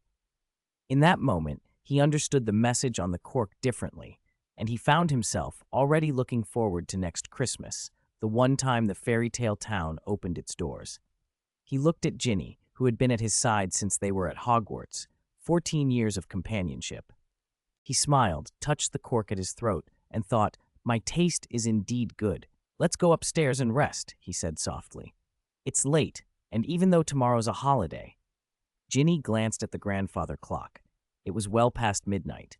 We should rest. We have to go to the Burrow in the morning. My mum and dad are holding a party, and all my brothers will be there." She rose, the long stillness making her sway, but before she could lose her balance, a steady, familiar strength caught her from behind. Before she knew it, Harry had scooped her up in his arms. She found herself lifted off the floor and couldn't help but start mentally composing an excuse for why they might be late to the family gathering. Downstairs, the living room sank back into silence. Fleamont's portrait sat as ever, looking out at the falling snow. The flakes came heavier now, a wide white world lit by moonlight, cold, beautiful, and unchanged. Meow, an extra chapter for today. Writing 1 chapter a day with no pressure is a simple pleasure. I wish everyone happiness every day. Chapter 436. Recommend a book. Hogwarts. How am I supposed to be good when my whole family are dark wizards? Second uncle is locked up in Azkaban. Grandpa peddles bombs in Nocturne Alley, and my parents, uncles, and aunts are all poachers. What am I supposed to do after being transferred schools 3 times? If I don't work hard, I'll just end up inheriting the family castle, 30,000 acres of land, 2 black market shops, and a poaching crew, accomplishing nothing. I'll be a nobody. Chapter 437. Extra. Ron's chapter south of Diagon Alley, down a quiet, tucked-away lane just behind Gringotts. There wasn't much of the usual commercial bustle. This was where Diagon Alley's true market played. The businesses here were the economic lifeblood of the wizarding world. Opposite the LAA publishing house, a once-abandoned 3-story building now hummed with new life. From a distance, it looked like a Baroque revival house with soaring turrets and intricate bas-reliefs. Stained glass windows threw splashes of color in the first morning light. Inside, though, the place was far from serene. This was the off-campus branch of Hogwarts Past magazine. On the second floor, in the printing room, stacks of ink-scented magazines filled the space. Ron, wearing a respectable robe, picked up a freshly printed copy and thumbed through it. As head of the branch, he knew the news value of last night's Christmas dinner, so even after the midnight celebration, he'd rushed back to work despite Lavender's protests. They had to get a special edition out for the Daily Prophet. Holding the magazine, Ron felt a small, satisfied smile. The staff had worked through the night and delivered a solid issue. Work done, life remained. As the youngest Weasley, Ron had long known he didn't shine as brightly as his older brothers. He had expected to be the baby of the family, only to be followed by Ginny, the long-awaited only daughter. He had never resented her the attention. He loved Ginny too, but he'd always hated feeling overlooked. Graduation, a steady job, then marriage had softened a lot of those old pains. Things that once stung now made more sense. After giving instructions at 9 in the morning, Ron shrugged on his coat and left without looking back. Diagon Alley felt familiar beneath his feet. Though it was still early, the Christmas holiday had already set the street buzzing. Shop windows were crammed with glittering wares. Today's special, dragon liver, 7 sickles an ounce. Brand new automatic stirring cauldron, even potions prodigy Ms. Granger approves. 20-foot film mirror, perfect for the home. Ron wandered into Weasley's Wizard Wheezes. He still didn't understand why Fred and George ran a joke shop when they could live comfortably on their profits, but there it was. The shop was relatively quiet that morning. Many Hogwarts students had chosen to stay at school because of the Tri-Wizard tournament, but Ron knew how crowded it would get later. After a warm greeting from a shop assistant, he bought 10 presents. Even with a decent job, buying that many gifts in one go made his purse wince. Family gatherings always meant buying for everyone. It was an old, unfair routine he had learned to accept. On his way out, he couldn't resist a large tub of chocolate ice cream from Florian Fortescue's. Far away in Ottery St. Catchpole, Devon, a crooked red house leaned into the sky with 4 or 5 chimneys and the slightly haphazard charm of a child-built model. It was the Weasleys' famous home, the Burrow. Though Mrs. Weasley's hair had gone a little gray, she was an early riser. Since Bill had left for work in Egypt, the Burrow had grown quieter as children left one by one. Charlie, Percy, the rest. Each departure another small ache. To outsiders it was simply life. To a mother it was a steady, unpleasant thinning. This morning, however, the Burrow felt different. There was a happy smile on Mrs. Weasley's face. By 8:30, Bill and Fleur arrived with their 3 lively children, and the house came alive again. Laughter echoed through the rooms. Even the ghoul in the attic peered out and, in its slow way, tapped the chimney with a friendly clatter. At 8:45, Charlie's family turned up, and the noise rose another notch. George, Fred, Percy, Ginny, Harry, and Lavender, who now stood at Ron's side, were among the crowd. All together, except for Ron, 25 Weasleys and their guests filled the house. Mrs. Weasley watched the children with a different eye than she had her sons.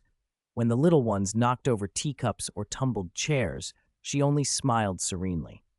Arthur, graying but still eager about Muggle gadgets, was in particularly good spirits, partly because he'd just received a Muggle remote-controlled car from Harry, and partly because Harry himself looked lighter than he had in a long time, as if some long shadow had at last been lifted.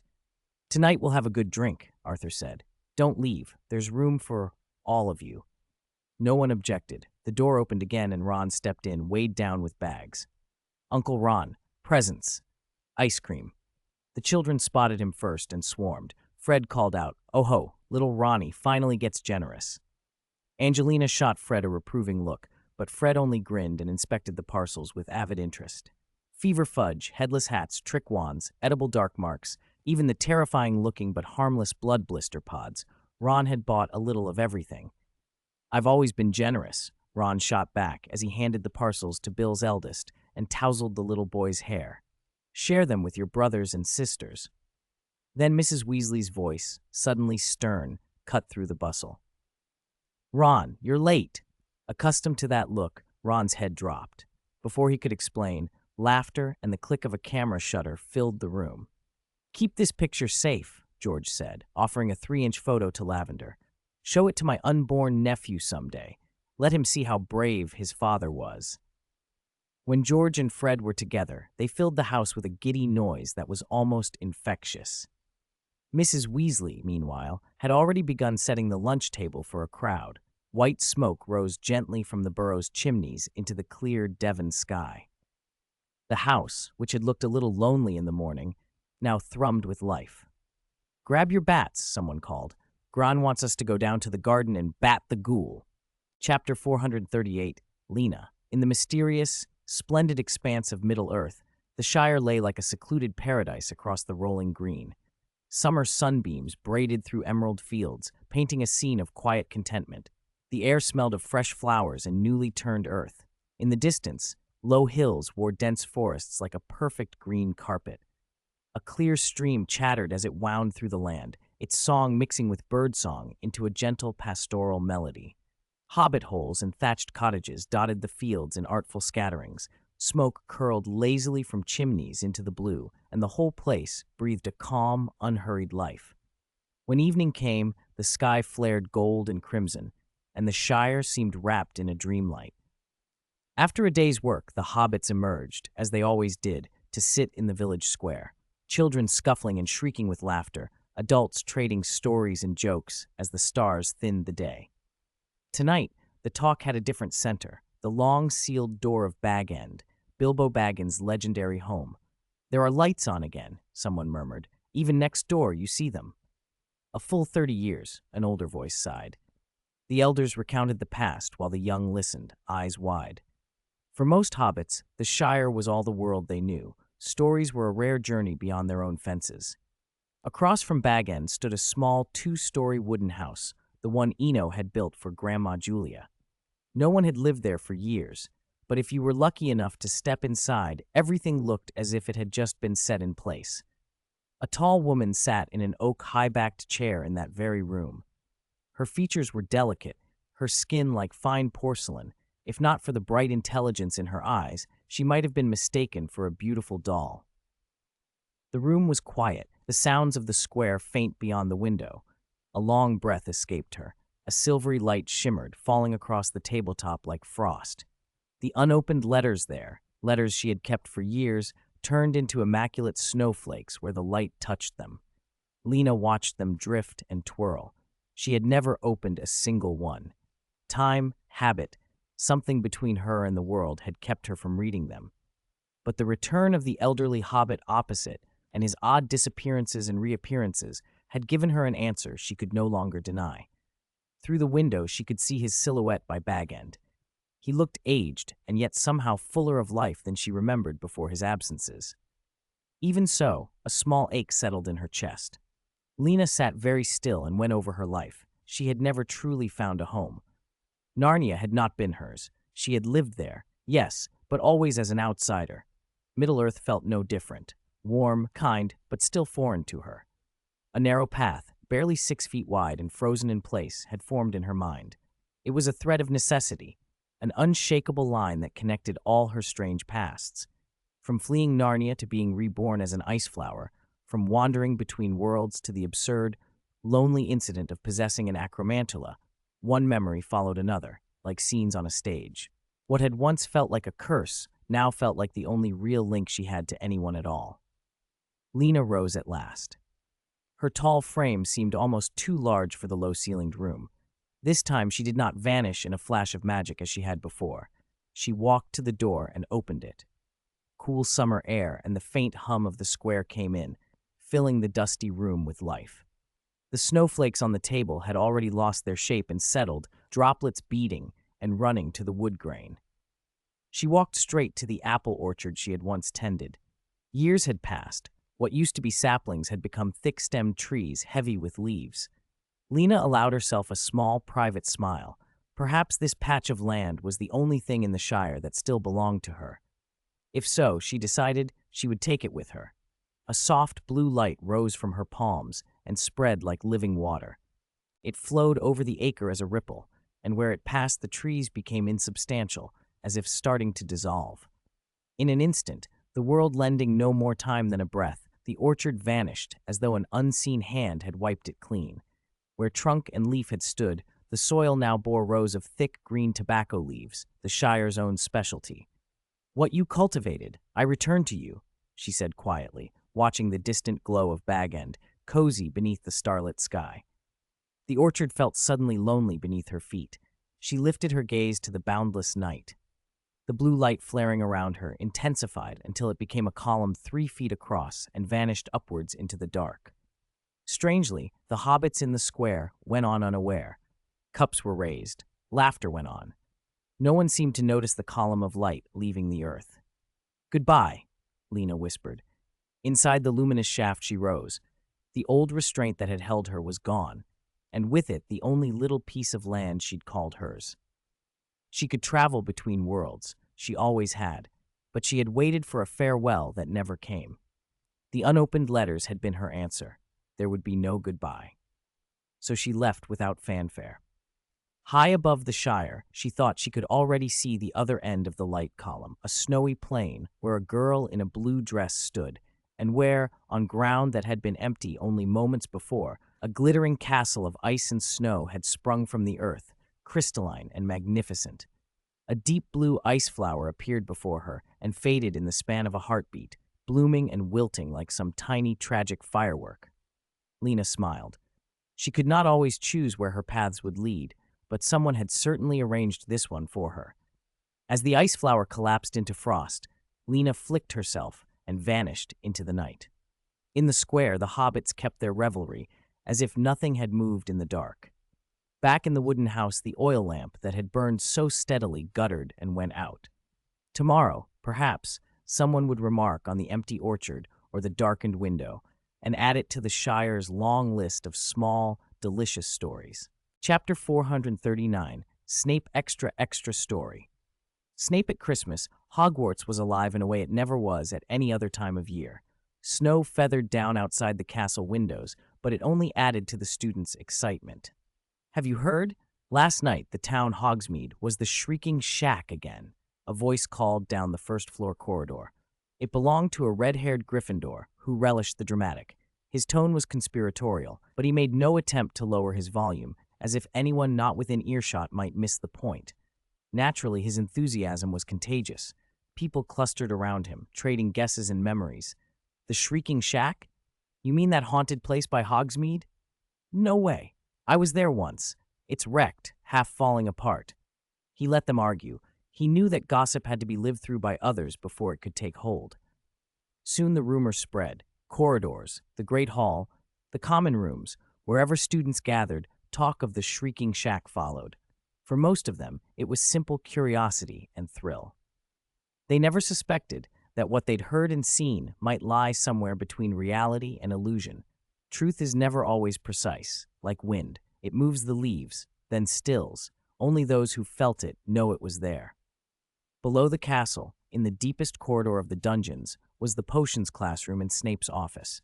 The room that had once been lit by a single candle now held 3-foot-high magical lamps fixed in an equilateral triangle on the wall. Their warm orange light turned the dim chamber into a comfortable study. Seated at his broad desk, Severus Snape quietly flipped through a newly acquired photo album. Under this softer light, his usual severity seemed less harsh. The lines of his face appeared a touch gentler. He closed the album slowly. On the cover was a picture of a dark-haired boy on a broom, arm raised in triumph, mouth open in a cheer.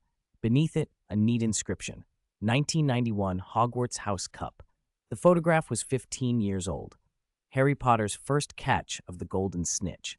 Snape's eyes lingered, not on the famous green gaze he had once loathed as the mirror of James Potter, but on the smiling boy on the broom. For the first time in a long while, the corner of his mouth twitched into a faint, almost imperceptible smile. Harry had always been a knot of contradictions for Snape, the face of the man he despised, the son of the woman he loved. That tension had been a constant through the years. But the moment Dumbledore confided that Harry was a living Horcrux, everything shifted. The idea was absurd at first. Nothing about it felt real. But after analysis and verification, Snape accepted the truth. From then on, his private conflicts simplified into a single objective: keep Harry alive. He threw himself into the study of Horcruxes, experimenting relentlessly. He tested potions on himself, subjecting his own body to dangerous protocols if that promised a safer way to remove Voldemort's fragment from Harry. Those experiments left scars, but they achieved results. For all his secrecy and severity, these choices had a cost, and he had paid it. Snape slid the photo album into a desk drawer, rose, and walked to the cabinet where he kept his more unusual vials. He reached in, drew out a small bottle of ink-black potion, twisted off the cork, and drank without hesitation. Outside, the snow continued to fall in a glittering hush. The castle and the surrounding forest were draped in white, branches bowed under crystal icicles, and when a breeze came, the flakes scurried like silver birds. Snape walked the corridors slowly, each step deliberate. His plain black robes and measured gait made students subconsciously step aside as he passed. He ignored the whispers. He had one destination, the headmaster's office at the top of the castle. Let me get this straight. You're asking to leave now? In the middle of the Triwizard Tournament? Professor McGonagall sounded more stern than surprised. She was headmistress in title, but, as ever, she and Hogwarts were a mutual bargain. Staff could not be compelled without reason. Snape said little, his silence a firm statement. McGonagall considered him, then sighed. What about potions, and Slytherin's head of house? Snape finally spoke. Damocles, or Hermione Granger. Either can manage potions. For Slytherin, Swinburne is prepared. McGonagall tested the names against the situation. Damocles, recently rescued from a werewolf lair, was fragile, still recovering from extended imperious control. St. Mungo's advised prolonged rest. Hermione, now the youngest female inquisitor in the Wizengamot, would be difficult to persuade into a teaching post. Swinburne, however, was a ready candidate. All three were competent, but fits and politics mattered as much as skill. She looked at Snape with concern. If something happens, I will be fine, he interrupted quietly. I only want rest. McGonagall watched him go, opened her mouth as if to say more, then let the words fall away. Some things she already suspected.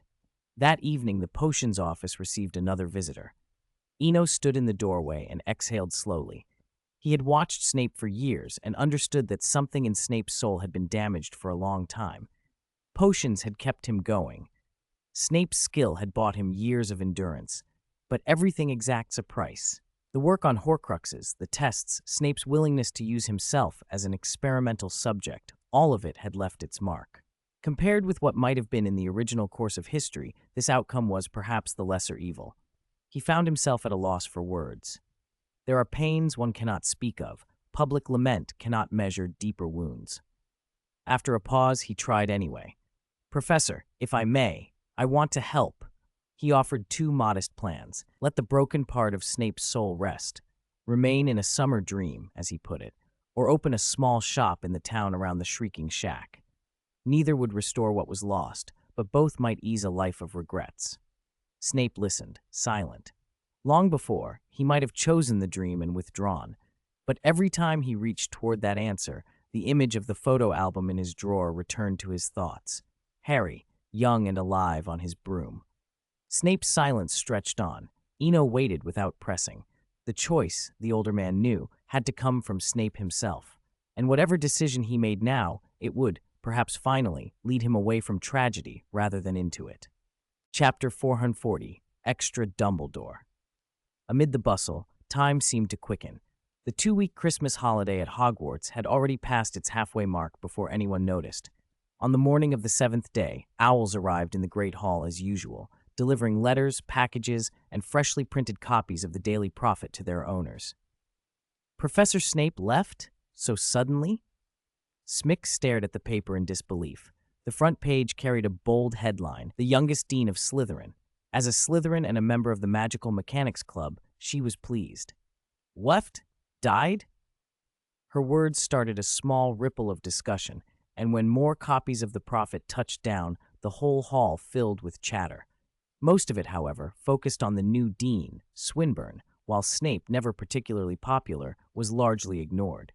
His departure had been abrupt, and he hadn't even lasted a full school year, but in the end it was just a professor resigning. Slytherins, louder than the others, wore looks of pride. A powerful, charismatic wizard suddenly becoming their dean was good news to them. The only real concern was the vacant potions post. Snape had been grim, but no one questioned his mastery of potions. Who would follow him became the new topic of the Great Hall. Up on the 8th floor, in the headmistress's office, Professor McGonagall kept glancing at the clock. It was 8:15. Still more than half an hour until the agreed meeting time. Snape had left a week earlier, and after receiving refusals from Hermione and Damocles, McGonagall had been using every connection she had to find a trustworthy potions professor. Her network served well for transfiguration candidates, but the potions world was different. She could rustle up people, but none seemed a match for a master like Snape. Then, to her relief and a little trepidation, the new dean stepped forward to help with recruitment. The idea that the current headmistress didn't even know the identity of the incoming potions professor seemed absurd and worrying, but McGonagall had no choice but to trust the new dean's judgment. The astronomy tower was usually chilly and solitary in the mornings. Today it felt a touch more lively. On the top floor, sunlight fell over an antique wooden table set with a white cloth whose edges had yellowed with time. Bone china cups and saucers chimed pleasantly. The breakfast spread was generous, a steaming plate of baked beans with a faint smoky aroma, perfectly roasted tomatoes with slightly charred skins and sweet, juicy centers, several slices of pan-fried bacon whose fat smelled enticing and whose meat was tender, toasted bread, crisp on the outside and soft inside, a small pot of mushrooms sizzling in butter, and a pot of freshly brewed black tea whose steam mingled with the scents of the food. Eno sat in a comfortably reclined chair, looking perfectly at ease. The transfigured furniture was solid and silent beneath him, allowing for a peaceful morning. Sunlight filtered through the clouds like a golden veil.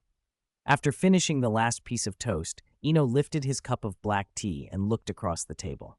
"Professor, I remember we first met up here, aside from the welcoming feast, of course," he said. Dumbledore's eyes warmed with memory. "Yes, it was a morning much like this." He smiled, then shifted the conversation. "So, you called me back because of Snape?" "In part," Eno replied. "Professor McGonagall could not find a suitable successor, so I volunteered to help recruit." He did not try to hide it. Eno had planned for a week now to bring back what he called the greatest white wizard of the 20th century to Hogwarts. The idea had come to him because of Mad-Eye Moody. One evening during the holiday, Moody had been seen walking alone along the path toward the Forbidden Forest, dragging his injured leg. Moody had always dedicated his life to the Auror office, and the sight of him alone suggested the loneliness that follows leaving a lifelong post. The image of Dumbledore, who had devoted the latter half of his life to Hogwarts, came to Eno's mind. People who have spent decades in one place find it hard to be torn away without feeling isolated. That was why Eno decided to ask Dumbledore to return. To outsiders, asking a man of Dumbledore's age to work again might seem callous, but Eno believed it was the best, most humane choice. Dumbledore had remained unmarried his whole life. His brother Aberforth lived alone too. For Dumbledore, Hogwarts was likely more than a workplace. The castle had long since become his true home. The recent years away had been a sort of extended holiday. Now, perhaps, it was time to come back. After Eno extended the formal invitation, he had seen something bright in the old headmaster's eyes. The wistfulness had faded. Maybe Hogwarts truly could not do without Dumbledore.